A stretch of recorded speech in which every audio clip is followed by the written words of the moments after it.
It was a real back and forth about who would be on this mission, who wouldn't be on this mission.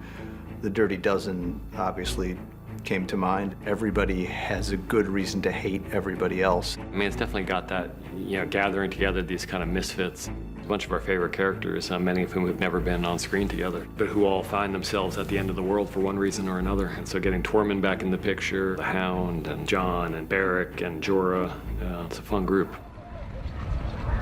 The sequence had been so well conceived on a visual level by Alan and his team.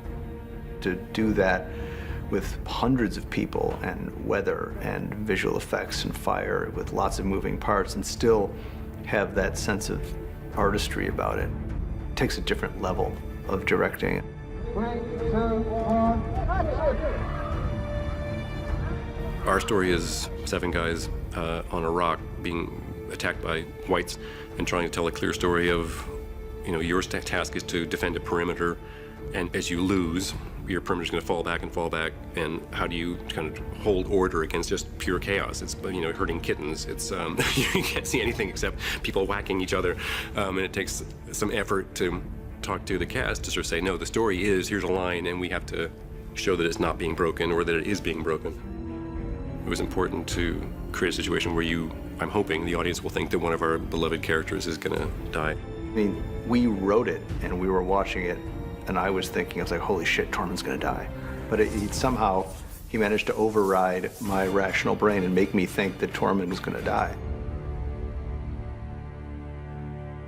No matter how great your visual effects are or your art department and everything, there's just nothing quite like the real thing if you can find it. Iceland exists and it's real and it's cold as hell and it's beautiful, and there's just nothing like having that reality on screen. It doesn't look like anywhere else. Half the time it doesn't even look real, and I worry that people are gonna think the blues of those glaciers are some kind of cheap special effect. The more spectacular looking it is, the more difficult it is to shoot there. I think there's a sort of kick-bollock scrambleness to filming out here, where you have such limited daylight and you have conditions which are like this or worse. It just gives it a sense of reality, you know?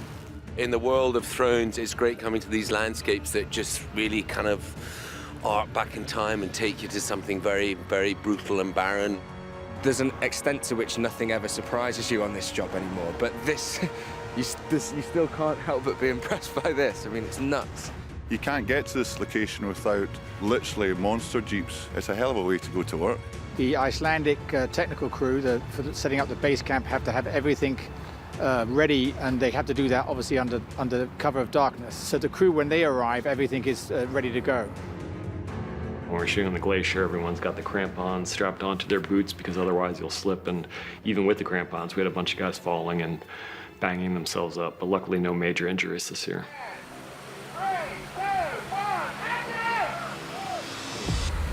What we had to go through to get the zombie polar bear was writing the zombie polar bear into every season of the show for about 4 seasons. We thought they'd be so excited to do a zombie bear, and it's kind of like, oh my God, they're serious about doing this fucking zombie bear.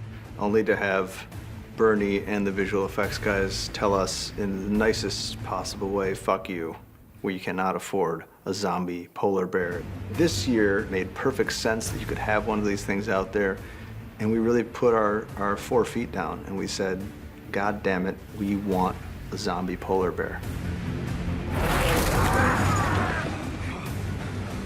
We looked at some of the beats, the way the polar bear in the previews that we got, how it spots the guy's way, how it picks someone up and shakes him around, and then we get our wires in and start rehearsing with guys using different methods to pull someone around and get the right body shapes and the right energy.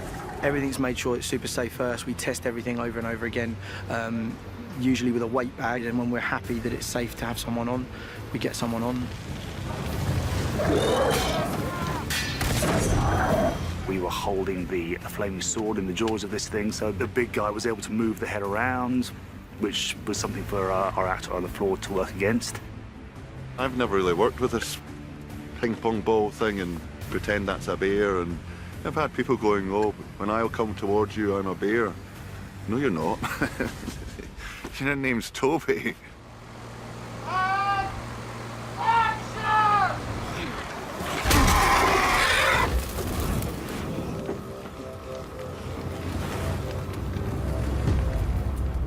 most of the heavy lifting of the sequence, that was all in Wolf Hill Quarry in Belfast.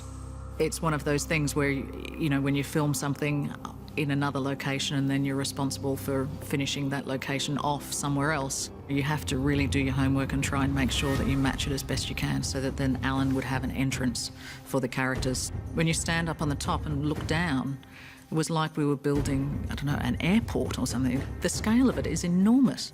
We built nature. No, sometimes I walk out there and I think we're crazy people. We had a really tricky time trying to work out what a frozen lake looks like and how we can achieve that. And that went from a compacted quarry floor to putting concrete down to a nice flat finish, and then there had to be hues of colour that had to be added to that. Then we had to work out how the ice would look, trying to make that look three-dimensional and as if it was transparent ice. All these things are really, really tricky. Stop!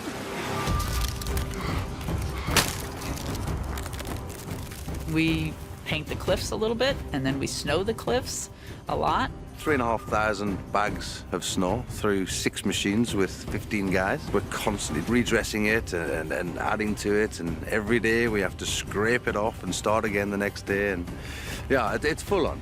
It's a really cool set. Like it's an amazing set. They cemented a whole quarry to flatten it out to make it look like an ice lake. The amount of workmanship is incredible, and I mean, it really, we've had to run across that ice. It just looks so real, it's fantastic. I thought it was a real lake. Then I understood that they have made this for this sequence. Yeah, it blew my mind. This amount of people, and when the camera rolls, everything just sort of comes together at precisely the right time. Original intention was to dig out the areas on location where people would need to fall through the ice. And then it became clear to everyone that probably the temperatures were going to be so terribly cold. We figured out if we use motion control, then we could achieve it on stage. Where the whites fall for the ice, we're doing those as separate set pieces, and then building rigs to drop underneath the ice to take the weight of the actors and then allow them to drop through.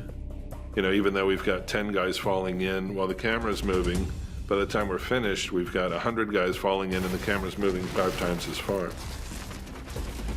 Everyone's always like, oh, you get to shoot in a tank, great. No. It's the end of the season and I get plunged into cold water with a full costume on. It's gonna be miserable.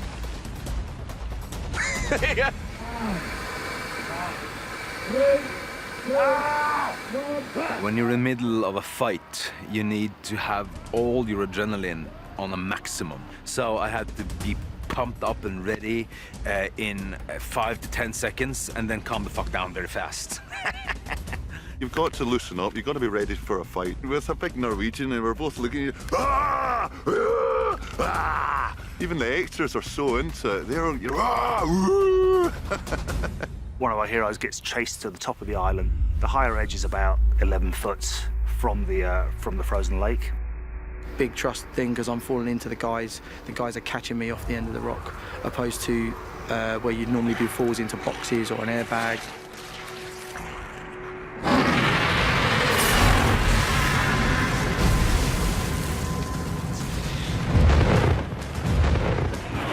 Well, it's funny how times have changed. In season 2, the dragon was riding on Danny's shoulder, and now Danny's riding on the dragon's shoulder. And when Danny gets on and off the dragon, it's sort of like wheeling up the stairs to a 747. We've modeled the dragon and then laser cut this full-scale giant piece of polystyrene to create a section of the dragon's back that is living on the island at the frozen lake. I've got a bit of climbing to do on that contraption with a person on my shoulder. I just hope I can do it. Well, I've never flown a dragon before. I'm sure we'll be fine, just hang on. This year, things are a little bit beefier. We have a bigger motion base, we have a bigger buck. It's a lot harder, especially for Amelia. It's one thing to act in a room with somebody and to draw on your considerable resources as an actor. It's another thing to have a situation that's supposed to incorporate the same level of emotion, but in the most artificial environment you can possibly imagine. It's the opposite of walking in costume through Iceland. You know, the harder the challenge, the more I relish it. But this really, you're like, can I just even maybe have like, you know, like a screen with like clouds or something? Like, I've never flown on a dragon. And to just harness that power, can you even imagine? The fire column slicing the ice, we wanted to make sure that it looked like a cutting torch, and it's exploding the ice, you know, atomizing the ice immediately. So we worked with Sam's team again, and when you see it, you know, it really is awesome.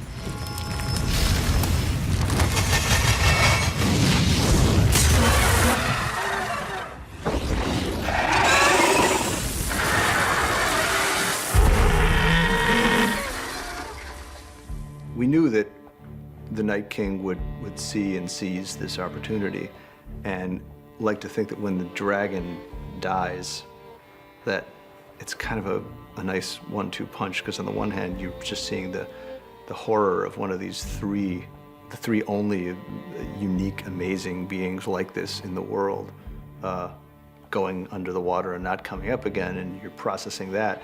Then you're processing something that's even worse, which is when it comes back out from under the water again. The eyes of the White Walkers and the Whites have been such a prominent feature of the show, and a lot of work has gone into the specifics of how the eyes look, and to see that hopefully iconic image at this point blown up to the size of, you know, a beach ball, that seemed like it was an inherently crowd-pleasingly oh shit moment for everybody.